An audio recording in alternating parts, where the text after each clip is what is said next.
സുഹൃത്തുക്കളെ, ഞാനിപ്പോൾ നിൽക്കുന്നത് നമ്മുടെ ചിദംബരത്ത് നിന്ന് ഏകദേശം 30 കിലോമീറ്റർ മാറിയിട്ടുള്ള വൈത്തീശ്വരൻ കോവിൽ എന്ന ക്ഷേത്രത്തിലാണ്. ഇവിടുത്തെ പ്രത്യേകത എന്താണെന്ന് വെച്ച് കഴിഞ്ഞാൽ, ഇവിടെ നാഡീ ജ്യോതിഷം കൊണ്ട് പ്രശസ്തമായിട്ടുള്ള അമ്പലമാണ് ഈ വൈത്തീശ്വരൻ കോവിൽ എന്ന് പറയുന്നത്. ഈ അമ്പലത്തിൽ എന്താണ് പ്രത്യേകത എന്നൊന്ന് നമുക്ക് നോക്കാം.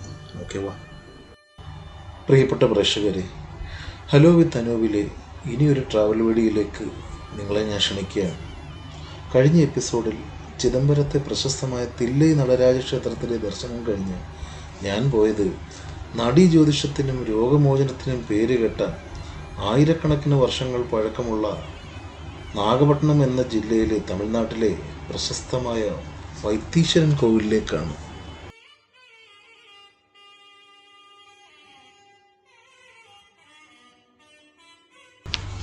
എപ്രകാരമുള്ള ഭക്തരാണ് ഈ ക്ഷേത്രത്തിൽ പ്രധാനമായും വഴിപാട് നടത്തുന്നതെന്ന് നോക്കാം.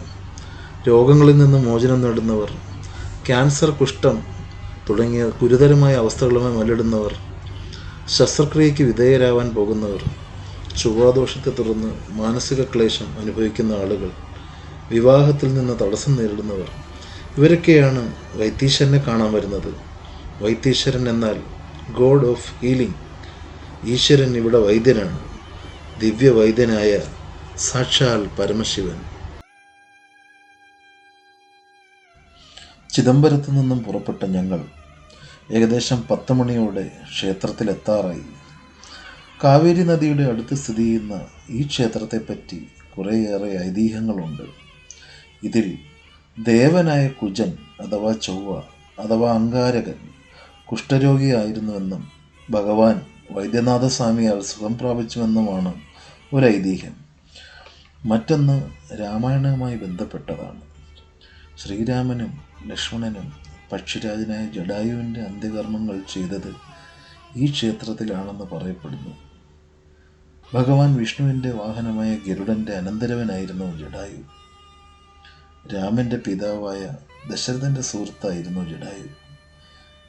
ഈ ജടായു സീതാപഹരണ സമയത്ത് രാവണനോട് യുദ്ധം ചെയ്യുകയും എന്നാൽ വൃദ്ധനായിരുന്ന ജടായുവിൻ്റെ ചിറ കഴിഞ്ഞു വീഴ്ത്തി രാവണൻ ലങ്കയ്ക്ക് പറക്കുകയും ചെയ്തു.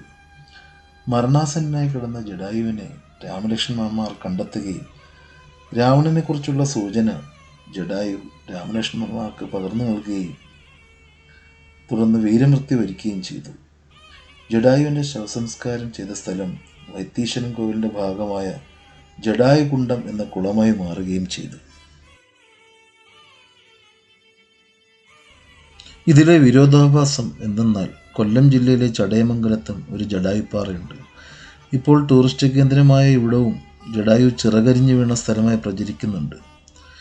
ഇതിനെക്കുറിച്ച് അറിയുന്നവർ കമൻ്റ് ഇടുമെന്ന് പ്രതീക്ഷിക്കട്ടെ. നമ്മളിപ്പോൾ ക്ഷേത്രത്തിൽ എത്തിയിരിക്കുകയാണ്. ഇനി ഈ ക്ഷേത്രത്തിലെ അകത്തെ വിശേഷങ്ങൾ നോക്കാം.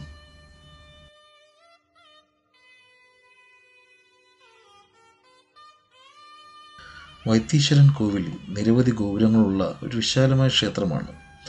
5 ഗോപുരങ്ങളിലും ദേവീദേവതാ വിഗ്രഹങ്ങൾ, പുരാണങ്ങളിൽ നിന്നുള്ള നിരവധി കഥകൾ പറയുന്നു. ക്ഷേത്രത്തിൻ്റെ നിർമ്മാണത്തിൻ്റെ ഒരു സവിശേഷത 5 നിലകളുള്ള ഗോപുരം എല്ലാ വർഷവും കുറച്ച് ദിവസത്തേക്ക് പ്രധാന ദേവതയായ ശിവലിംഗത്തിൽ സൂര്യരശ്മികൾ പതിക്കാൻ അനുവദിക്കുന്നു എന്നുള്ളതാണ്. മറ്റേതൊരു ശിലാക്ഷേത്രത്തിലെയും പോലെ തമിഴ് ശില്പകലാ വൈദഗ്ധ്യം ഈ ക്ഷേത്രത്തിൻ്റെ 100 കണക്കിന് തൂണുകളിലും കാണാം. ക്ഷേത്രത്തിനുള്ളിലെ അതിശയകരങ്ങളായ തൂണുകൾക്ക് പുറമെ ഒന്നിനു മുകളിൽ മറ്റൊന്നായി ഭംഗിയായി സ്ഥാപിച്ചിരിക്കുന്ന ചതുരാകൃതിയിലുള്ള കല്ലുകളും നമുക്ക് കാണാം.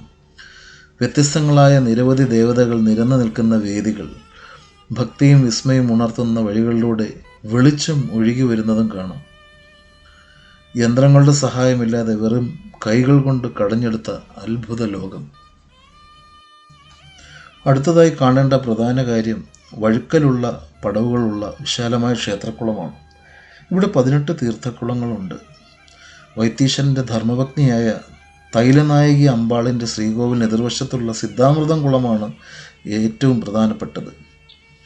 സന്യാസി സിദ്ധന്മാർ ശിവനെ ആരാധിച്ചിരുന്ന അമൃത് ഈ കുളത്തിലേക്ക് ഒഴുകിയെത്തിയതായി പറയപ്പെടുന്നു. അങ്ങനെ ഈ തീർത്ഥം ഔഷധഗുണസമ്പന്നമാണെന്നാണ് അറിയപ്പെടുന്നത്.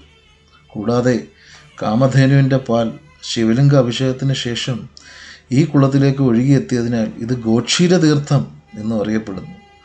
അതുമാത്രമല്ല, ജഡായു ഇവിടെ സ്നാനം ചെയ്തതിനാൽ ജഡായു തീർത്ഥം എന്നും അറിയപ്പെടുന്നു. വൈത്തീശ്വരൻ കോവിൽ പ്രശസ്തി ആർജിച്ചത് നാഡീജ്യോതിഷത്തിൻ്റെ പേരിലും കൂടിയാണ്. പുരാതന കാലത്ത് മനുഷ്യരുടെ ഭാവി, ഭൂതം, വർത്തമാനങ്ങൾ ഇവയൊക്കെ ഋഷിവര്യന്മാർ മനസ്സിലാക്കിയിരുന്നു എന്ന വിശ്വാസത്തെ അടിസ്ഥാനമാക്കി ദിവ്യമഹർഷിയായിരുന്ന അഗസ്ത്യർ ആണിത് ചിട്ടപ്പെടുത്തിയെന്ന് വിശ്വസിക്കുന്നു. പുരാതന തമിഴ് ലിപിയായ വട്ടെഴുത്തിലാണ് ഈ ഓലകൾ നിർമ്മിച്ചിരിക്കുന്നത്. ബ്രിട്ടീഷ് ഭരണകാലത്ത് ഇവയിൽ ചിലത് നശിച്ചു പോയെങ്കിലും ബാക്കിയുള്ളവ വൈത്തീശ്വരൻ ക്ഷേത്രത്തിലെ ജ്യോതിഷികളുടെ കുടുംബങ്ങൾ സ്വന്തമാക്കി കൈവശം വെക്കുകയും വർഷങ്ങളായി അവരുടെ പിൻതലമുറകളിലേക്ക് ഇത് കൈമാറ്റപ്പെടുകയും ചെയ്തു. ഈ ജ്യോതിഷത്തിൻ്റെ പ്രക്രിയ എന്താണെന്ന് വെച്ചാൽ, അന്വേഷകൻ തൻ്റെ പെരുവിരലിൻ്റെ അടയാളം അല്ലെങ്കിൽ ജനന വിശദാംശങ്ങൾ നാഡീജ്യോതിഷിക്ക് നൽകുന്നു. ഈ വിവരങ്ങൾ ഉപയോഗിച്ച് മാച്ചാകുന്ന താളിയോല കയ്യെഴുത്ത് പ്രതി ജ്യോതിഷൻ 100 കണക്കിന് താളിയോലകളിൽ നിന്ന് തിരഞ്ഞു കണ്ടെത്തുന്നു. ഇതിൽ പ്രകാരം ജ്യോതിഷി അന്വേഷകൻ്റെ കരിയർ, ബന്ധങ്ങൾ, ആരോഗ്യം, ആത്മീയ വളർച്ച എന്നിങ്ങനെ ജീവിതത്തിൻ്റെ വിവിധ വശങ്ങളെ പ്രവചിക്കുന്നു. കാലങ്ങൾ മാറി മാറി വന്നപ്പോൾ വൈത്തീശ്വരൻ കോവിലിലെ നാഡീജ്യോതിഷം വ്യക്തികളുടെ ജീവിതത്തിൽ സംഭവിച്ച സംഭവങ്ങൾ പ്രവചിക്കുന്നതിൽ ഏറെക്കുറെ കൃത്യത പുലർത്തിയതായി മാറുകയും അങ്ങനെ വളരെ പ്രശസ്തമായി മാറുകയും ചെയ്യുകയാണ് ഉണ്ടായത്. 1500 രൂപ മുതൽ 30,000 രൂപ വരെ ദക്ഷിണയായി ഇതിൽ അന്വേഷകൻ സമർപ്പിക്കേണ്ടതുണ്ട്. ക്യാമറ എടുക്കാനുള്ള പരിമിതി മൂലം പല വിശദാംശങ്ങളും ഉൾക്കൊള്ളിക്കാൻ പറ്റിയിട്ടില്ല. എന്നാലും ഈ ക്ഷേത്രത്തിൽ നിൽക്കുമ്പോൾ ഒരു പ്രത്യേക വൈബാണ്.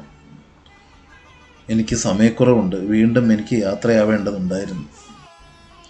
ഒരിക്കൽ കൂടി എന്തെങ്കിലും ഈ മഹാക്ഷേത്രം സന്ദർശിക്കാൻ പറ്റും എന്ന് മനസ്സിലാഗ്രഹിച്ചുകൊണ്ട് അടുത്ത ക്ഷേത്രമായ തഞ്ചാവൂരിലെ പ്രശസ്തമായ ബൃഹദീശ്വര ക്ഷേത്രത്തിലേക്ക് ഞാൻ യാത്രയാവുകയാണ്. ഈ എപ്പിസോഡ് ഇഷ്ടമായി എന്ന് ഞാൻ വിചാരിക്കട്ടെ. നന്ദി, നമസ്കാരം.